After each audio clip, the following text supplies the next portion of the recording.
there, how are you all doing? Well, my son and I, there's my light, not in the middle. um, we were watching some videos on YouTube and we saw someone talked about seeing what Rochester was like years ago.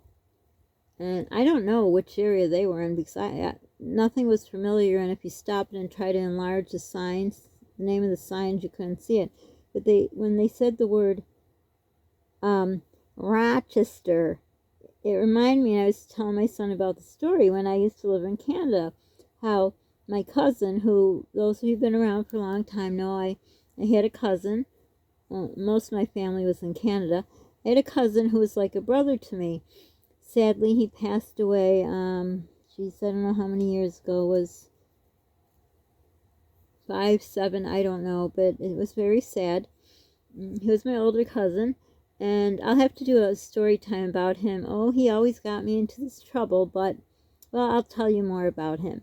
But anyhow, he would always tease me about the way we talked, and I couldn't understand because I thought the way they talked was silly.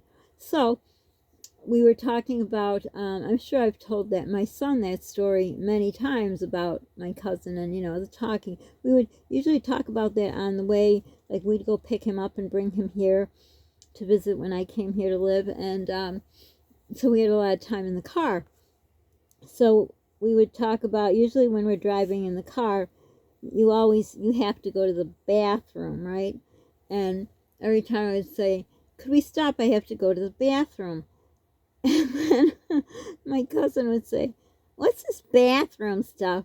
And I don't know if he purposely made it a little more bathroomy than I said it, but he would say, you have to go to the bathroom. And I would say, what is this bathroom? It's a bathroom. And so it was just funny. It reminded me of that. And so we were thinking up other words, and it's been a long time since I lived there, which, the things would come naturally to me. So I was trying to think of some words, and we did our random podcast, which we should do again. And I remember we were talking about, my son was watching a hockey game. And of course, if you know about Canada anything, hockey is very important to them. So I would say to my mom, I said, could I go watch my cousin play hockey? And he says, what's this hockey? He says, I'm going to play hockey. And I'd say to him, what's hockey? I never heard of hockey. And it just, we were laughing. Both of us were laughing to the point of we started hiccuping. But I don't know if I'm over pronouncing it as hockey and he over or under. It sounds like our dialect is more under than theirs is over. If I made any sense, they're hockey and there's hockey. And so it was funny. And I was trying to think other things he said, I'd say, do you want to go out to the park? I'd say, what's this out? And he says, do you want to go out to the park? I says, what out? What's that? What are you talking? Or he'd say to me, do you want to go out to the park? And I'd say, what? And then I'd say, oh, you mean, do you want to go out to the park? And I was thinking of other words, and I thought of another word. It was, I almost said the word. I was thinking of another word. I'm trying to think of, I should have let that sentence flow, but I didn't, because I'm trying to remember the words I remembered to tell you. I should write it down, because I'm trying to remember the pronunciation and the word and everything else. But, so we would,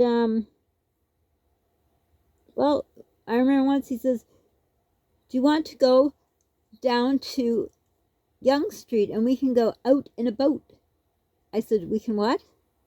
Out in a boat. It was funny. To me, it's funny. And to him, it's funny.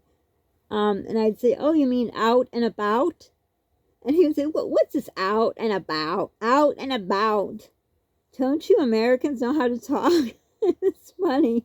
It cracks me up.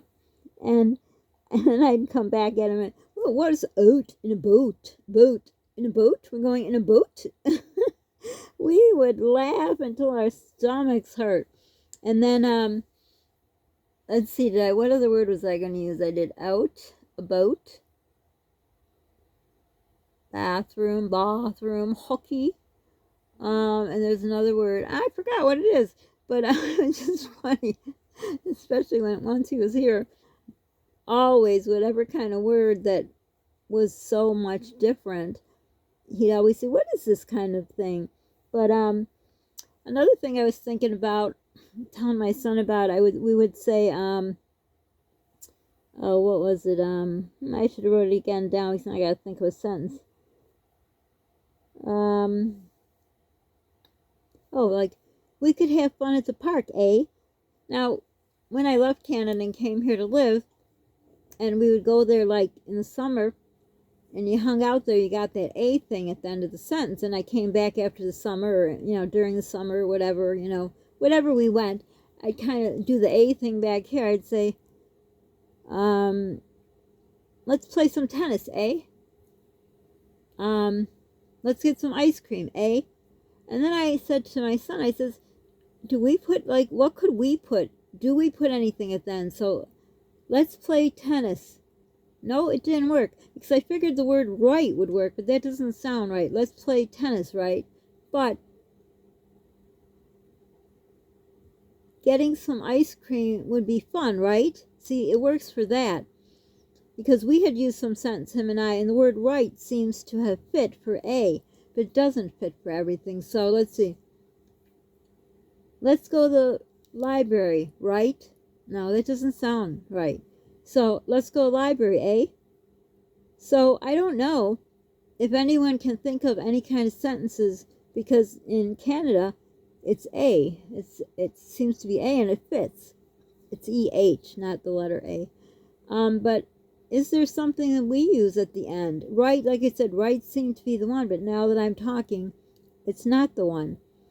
But it's just funny, and I think we both kind of, because, we had different dialects, like when I would say his word, it would be more like softer sound, I think it would be, and ours is more harder, and he would make it more harder sound, and I make it a tad softer, not because on purpose or making fun of the way we talk, it's just because the way we talk, then it comes out a little different, eh? Right? There you go, that works. Comes out a little different, right? Comes out a little different, A. Yes. Well, comes out different, A. You can't just like comes out different, period, A. No, it's got to be in one sense. It comes out a little different, A.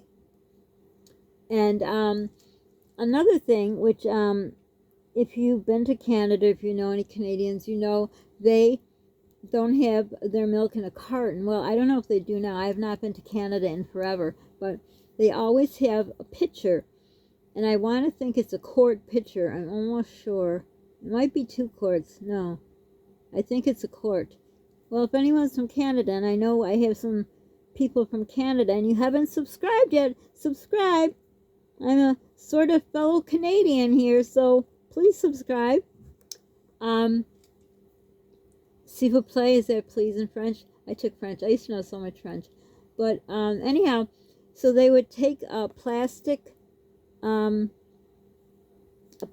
bag of milk, put it in the thing, in the plastic pitcher, and then cut the top, the little corner, almost like if you want to make, if you don't have a decorating bag for cake, frosting, like swirlies or decorations. I used to make clowns on cakes, and I would have a whatever I just said. I'm so hot. What's it called? Cake decorating bag, frosting bag, I don't know, whatever bag. So you can use a plastic bag. Usually a freezer bag works better. So if you've ever done it and you put, the frosting in a bag, you're going to put a little cut at the end, a little at the corner. That's what I'm thinking. So at the corner of the milk bag they put in. And I never understood that. And I remember once they weren't home yet, and we went to stop. I think we stayed at a hotel for one night, and they weren't there. So it was a hotel that had a fridge. So we wanted to get some milk so we could have cereal in the morning. So we grabbed the milk and forgot about the pitcher. So I was thinking of another thought, what to say next, and now I forgot what I was going to say about the pitcher. But anyhow, yeah, that's what happened to us. So we bought the bag of milk, and we made the tiniest of holes. Well, we actually bought 2 things of milk. First one, we just went along and made a hole, cut it.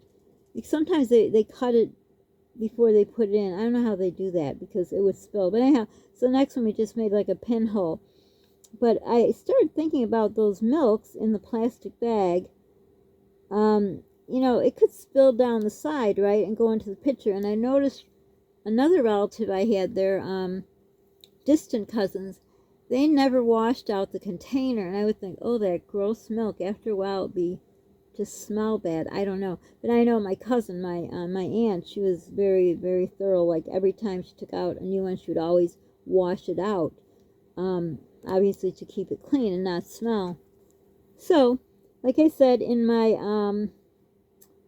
algorithm, or whatever it's called, that area where you look about information about how many people watched, like shared, how many people visited, and you know, my channel and all, I have Canadians.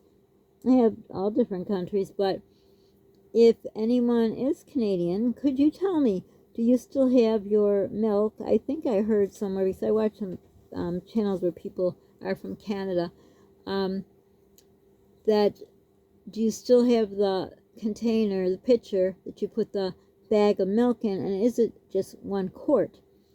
So I started thinking just now, if you have a bigger family, 1 quart for breakfast, I don't know, you'd have to go through more than 1 quart, right? I was going to say A. Right, see, right work there, you see? I was going to say you go through more than 1 quart, A. That was the first thing that came to my mind. So I guess maybe you'd take more pitchers. You'd have 2, 3 pitchers, right? A. There you go, A, right. But let me know if you still have the milk that way. That's something that always left an impression on my mind, and also always reminded us, and it was very rare we would stay at a hotel, because we had family everywhere to stay with. But sometimes, if I guess we were out in a boat, and it was late, so we didn't want to come, you know, bother them late, or we forgot the key. Actually, my aunt gave my mom the key, that was her sister, and we forgot or something, and we would stay, and we'd always get milk. I don't think we ever forgot to get a pitcher also, because make a mistake like that, you do remember that. But yeah, so if you're from Canada, please subscribe and let me know. And oh yeah, there's also the and this is hard, I had to do it through Google, how to say it right, but I practice and practice, I think I'm going to do it wrong. So there's something called poutine. Poutine. Okay, we say poutine. I'm going to try the Canadian way. Poutine, like that. Not going to say it again because I screwed up. What do you think it is? I'll say it the American way, poutine. What do you think that is? If you know, comment below. No, comment below. As a poet, I didn't even know it. Okay, enough of my silly, funny or not humor. So, a little lesson in the shenanigans of my cousin and I miss him so very much. But I'll probably do a vlog about him and I, again, for the new people, because I have quite a lot more people. That is very bad English. A lot more people than I did back when I told the story about my cousin. I mean, there's so many stories. I think I could write a book. But for now, don't forget to subscribe. If you're not, please subscribe. We're trying to get to 1,100 subscribers. And if you can help us, that will help our channel grow. Give us a like. Comment below if you can answer about the milk containers. Or if you go to Canada or have friends in Canada, you don't have to necessarily be Canadian. And if you know what poutine is. I know it is. I just want to know if you know what it is. I haven't done this a longer video in a few days. I'm like almost forgot what I said then. Be kind to people. You don't know what they're going through. Pay it forward if you can. And be the reason someone smiles today. And make sure you smile too. So for now, I hope this video made you smile. Thanks for watching. Bye.